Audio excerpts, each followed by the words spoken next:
Assalamualaikum warahmatullahi wabarakatuh. Perkenalkan, saya Nur Aziza Harahap dengan NIM 2313040087.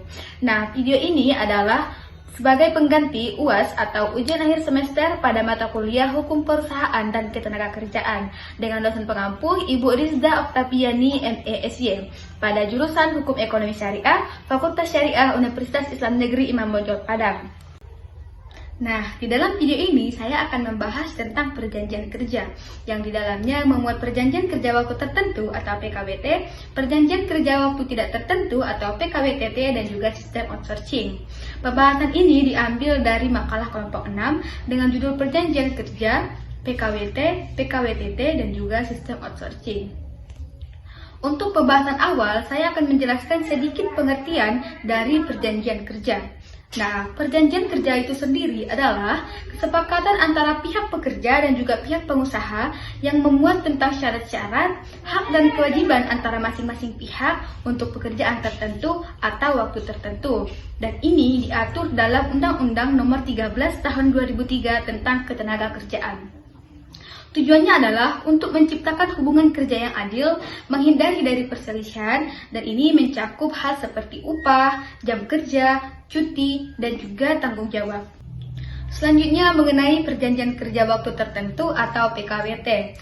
Pengertian dari PKWT atau perjanjian kerja waktu tertentu adalah perjanjian kerja yang memiliki batas waktu tertentu, biasanya digunakan untuk pekerjaan seperti proyek, pekerjaan musiman, atau pekerjaan yang tidak bersifat tetap.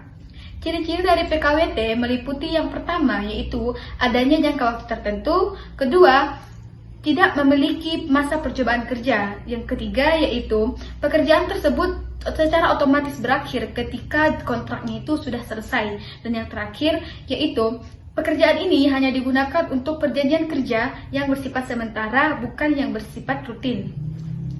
PKWT memberikan fleksibilitas terhadap perusahaan, namun perlindungan bagi pekerjanya itu lebih terbatas dibanding dengan PKWTT atau perjanjian kerja waktu tidak tertentu. Selanjutnya, perjanjian kerja waktu tidak tertentu atau PKWTT merupakan perjanjian kerja tanpa batas waktu. Pekerja dengan status PKWTT dikenal sebagai pekerja tetap. Keunggulan dari PKWTT atau perjanjian kerja waktu tidak tertentu antara lain memberikan kepastian kerja jangka panjang yang kemudian hak-hak pekerja lebih lengkap seperti cuti, THR, BPJS, dan juga pesangon. Selanjutnya, kemungkinan adanya masa percobaan masa 3 bulan itu ada. Selanjutnya, yaitu PHK harus mengikuti prosedur hukum dan dapat melibatkan perselisihan. Nah, jenis pekerjaan yang bersifat rutin dan terus-menerus harus menggunakan PKWTT, bukan PKWT. A few moments later. Selanjutnya, perbedaan antara PKWT dan juga PKWTT.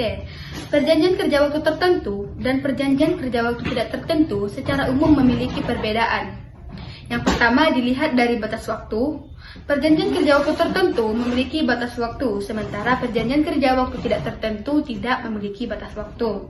Selanjutnya mengenai masa percobaan, PKWT tidak diperbolehkan adanya masa percobaan kerja, sementara di PKWTT itu boleh.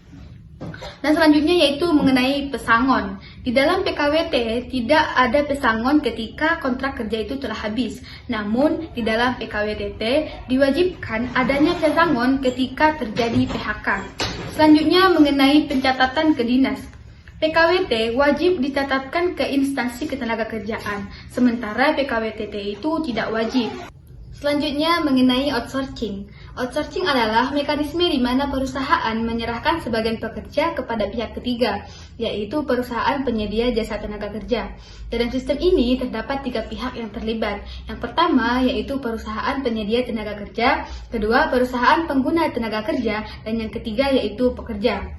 Pekerja outsourcing bukan karyawan perusahaan tempat ia bekerja, melainkan karyawan perusahaan penyedia jasa.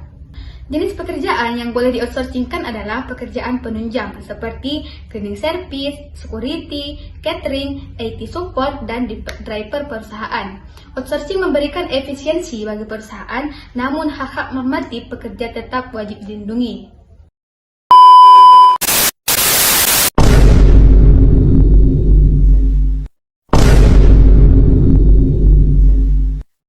A few moments later.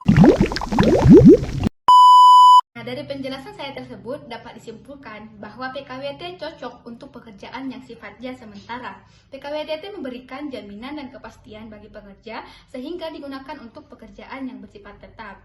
Nah, kemudian outsourcing digunakan untuk pekerjaan penunjang dan memberikan fleksibilitas bagi perusahaan. Nah, ketiga sistem pekerjaan ini memiliki peran masing-masing. Yang terpenting adalah setiap perusahaan dan pekerja memahami hak serta kewajiban mereka agar hubungan kerja dapat berjalan adil sesuai hukum dan ketenagakerjaan di Indonesia. Nonton videonya.